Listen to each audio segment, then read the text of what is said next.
Last Tuesday, a customer handed me the keys to a $54,000 three-row SUV, folded his arms, and asked me why the $16,000 one I told him to buy 6 months ago hauls his family just as well and has not seen my shop once. I did not have a clever answer for him. The truth is boring. He stopped paying for a badge. I have spent 20 plus years under these things, and I can tell you the used three-row market is the single most mispriced corner of the car world right now. People chase the newest, shiniest crossover, while some of the most bulletproof family haulers ever built sit on lots getting ignored. Today I am giving you 6 of them, all under $25,000, all with genuine seats for 7 or 8, and I am saving the best for last because that one I would bet my own money on. Let us get into it. Number 6, the Dodge Durango. Now, I already know what half of you are thinking. A Dodge on a reliability list? Stay with me, because this is one of the most misunderstood vehicles I deal with. The 3rd generation Durango from 2014 on up is not the truck-based dinosaur people remember. Chrysler put it on the same bones as the Jeep Grand Cherokee, gave it a unibody, and bolted in the ZF 8-speed automatic, which is one of the smoothest, most durable automatics anyone builds. That transmission alone puts it ahead of a lot of competitors that gambled on cheaper units. The engine you want is the 3.6-liter Pentastar V6, not the Hemi. The Hemi is fun, but you are buying a family hauler, not a burnout machine. And the V6 will save you real money at the pump and at the counter.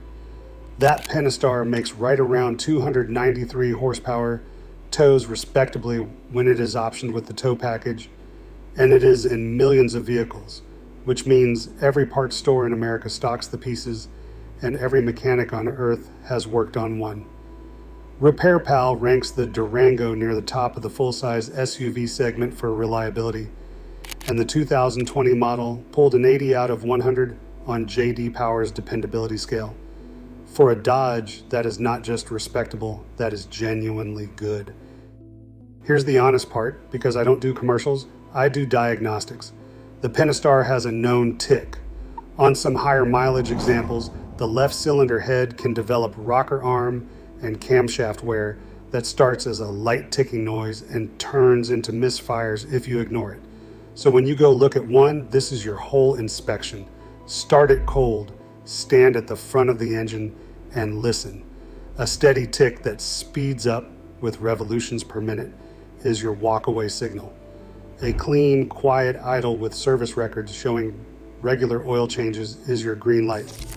Also glance at the coolant and ask about the water pump, because overheating from a lazy pump is the other thing that bites these. A clean V6 Durango from 2016 to 2018 runs about $15,000 to $20,000, and you're getting a genuinely spacious 3-row that tows a boat and doesn't feel like an appliance. Just buy the clean one. There are plenty. Number 5, the Mazda CX-9.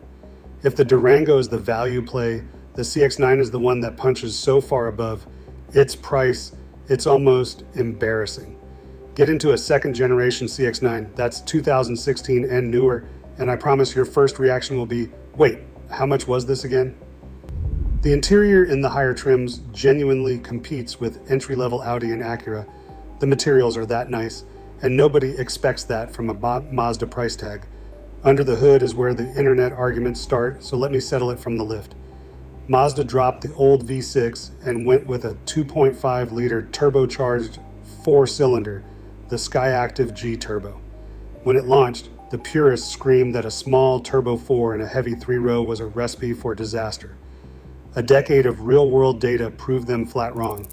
This engine makes a mountain of torque down low, around 310 pound-feet, so it never feels strained, and it's mated to a plain old 6-speed automatic with a torque converter. No continuously variable transmission to slip, no dual clutch to shudder. That simplicity is exactly why it lasts. Mazda designed the thing to run hot, which actually helps burn off the carbon buildup that plagues a lot of direct injection engines. Now the checklist, and for the CX-9 there is one specific thing you must verify. On a portion of 2016 to 2020 units, the aluminum cylinder head casting could develop a hairline crack near the exhaust manifold, and that leads to a coolant leak. So check the coolant reservoir level, look for any crusty residue around the engine, and on the test drive, watch that the temperature gauge stays dead center. Pop the oil cap and make sure there is no milky residue. If the coolant is full, the temperature is stable, and the seller has records, that engine will cruise past 150,000 miles without drama. Who should buy it? Anybody who actually enjoys driving. This thing corners like a hot hatch, no exaggeration. Who should skip it? Big families who need a cavernous third row because the CX-9's way back is snug and the cargo hold is smaller than the crowd. But for a couple with 2 or 3 kids who want something that feels expensive and drives like a sports sedan, a 2018 CX-9 touring at $14,000 to $18,000 is a steal. Number 4, the Honda Pilot. The Pilot is the SUV I recommend to the person who says the word reliable 3 times in one sentence. This is the sensible shoe of 3-row SUVs, and I mean that as the highest compliment. The 3rd generation Pilot, 2016 through 2018, runs Honda's 3.5-liter J-Series V6, and that engine is a legend for a reason. It makes 280 horsepower, it is smooth as glass, and it will absolutely run past 250,000 miles if you do not neglect it. The 3rd row is one of the genuinely usable ones in this class, and the interior is laid out with that classic Honda logic where everything just makes sense. But I am going to teach you something the salesman will not, and it is the single most important thing about buying a used Pilot. There are 2 different transmissions in these years, and you want to know which one you are looking at. The base and mid trims, the LX, EX, and EXL, got a proven 6-speed automatic.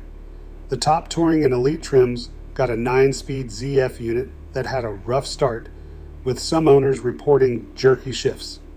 Neither is a deal breaker if maintained, but if you want the simplest life, target an EX or EXL with that 6-speed. And here's the other thing that trips people up. The J35 uses a timing belt, not a chain.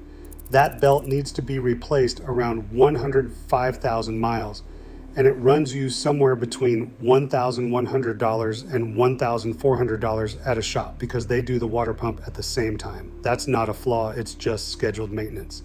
But it's a negotiating chip. If you're looking at a Pilot with 95,000 miles and no record of the belt, that's $1,200 coming out of your pocket soon, so knock it off the price. One more pro tip on these.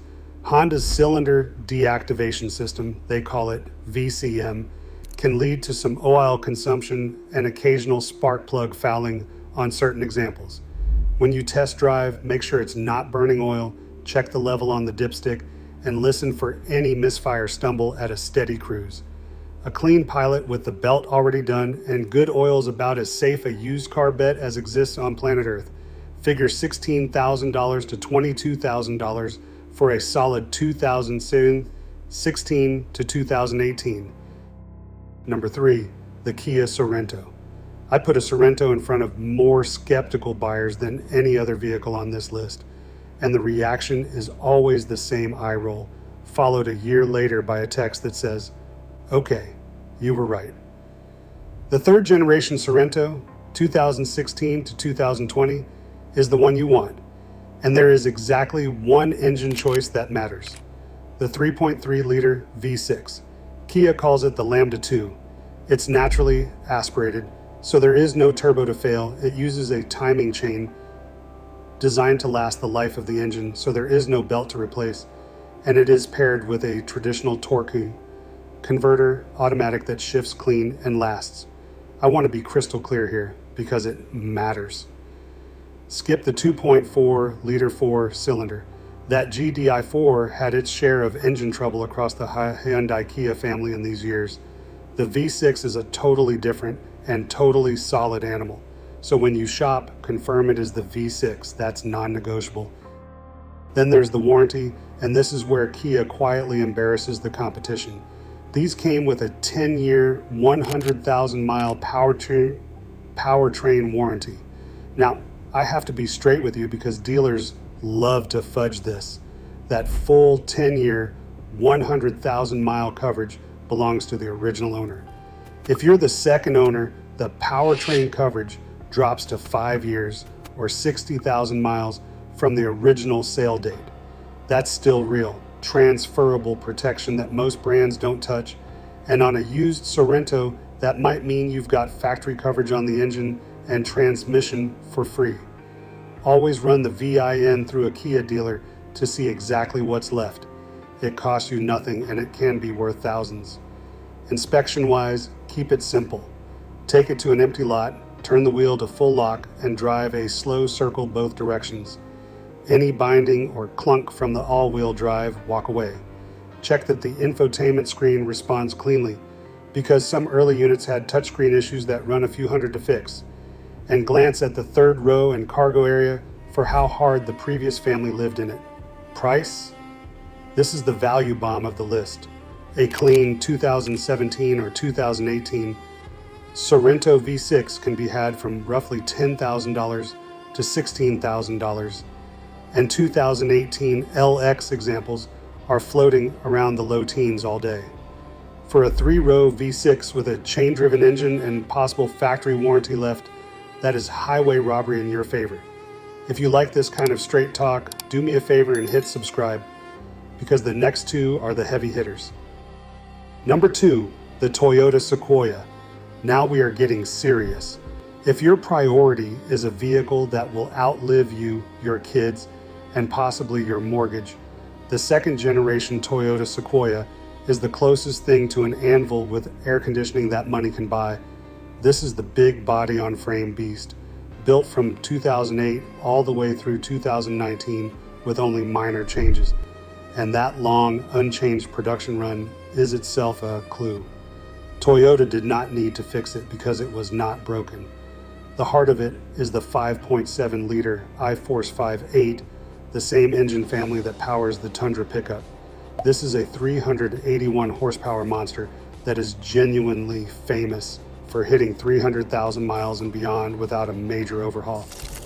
I have personally had these on my lift north of 250,000 miles with the original engine and transmission still doing their job. It tows like a freight train. The third row actually fits real adults. And the whole thing is engineered with the kind of overbuilt simplicity that Toyota has since gotten away from on newer models. Owners do not sell these, they pass them down. So what's the catch? Because there's always a catch. 2 things, and I'll be honest about both. First, fuel economy. This is a full-size V8 truck, so you're looking at roughly 13 miles per gallon in the city and maybe 17 or 18 miles per gallon on the highway, if you're gentle. If you commute 40 miles a day, the gas bill will hurt. This is a machine for the family that road trips, tows, and hauls, not the one pinching pennies at every fill-up. Second, the one genuine mechanical quirk. The secondary air injection pump can fail on these, and it's not the cheapest fix. So when you inspect one, watch for a check engine light related to the air injection system, and factor that into your offer if it's throwing that code. Beyond that, get underneath it and check for rust, especially if it lived up north where they salt the roads. Because on any older body-on-frame vehicle, the frame is what you're really buying. A clean Sequoia with a solid underside and maintenance records in the $12,000 to $22,000 range is a vehicle you will still be driving in 2038. There are plenty under $25,000 right now, and honestly, they're underpriced for what they do. And number 1, the Toyota Highlander. If I could only recommend one 3-row SUV under $25,000 to a stranger, no other information, this is it, every single time. The third generation Highlander, 2014 through 2019, is, in my professional opinion, the most complete used family vehicle you can buy. And the reason is simple. It gives you Lexus mechanicals at a soccer mom price, and most buyers have no idea. Let me explain what I mean, because this is the part that should change how you shop. The 3.5 liter V6 in this Highlander is from Toyota's 2GR engine family. That is the same fundamental engine that powers the Lexus RX 350. Same block, same bulletproof design philosophy. It's arguably the most reliable six-cylinder Toyota has ever built. There's no turbo to fail because it's naturally aspirated. There's no timing belt to replace because it runs a chain built to last the life of the engine. From 2017 on, Toyota paired it with a smooth 8-speed automatic, and the 2014 to 2016 cars got a 6-speed that's equally indestructible, just slightly thirstier. I have seen these engines cross 300,000 miles. Not, I heard about one. I've had them on my lift, original drivetrain, still purring. Now the numbers, because this is where it gets almost unfair. A 2017 Highlander XLE with reasonable miles runs you roughly $18,000 to $24,000. A Lexus RX 350 from the same year with the same essential engineering under the skin will run you $7,000 or $8,000 more. You're paying a massive premium for a nicer badge and slightly softer leather. Under the hood, it's the same reliability story. And compared to a lot of the flashier crossovers people chase, the Highlander just quietly does the job for a decade without complaint. Here's your inspection checklist, and I've got a couple of pro moves for you. First, check the VIN for the dashboard recall. Some 2014 to 2016 units in hot climates had dashboards that cracked, and Toyota extended coverage on it, so make sure it was addressed. Second, look at the front tire wear. Uneven wear means alignment was ignored, which isn't a deal breaker, but it's $150 off the price and an alignment on day one.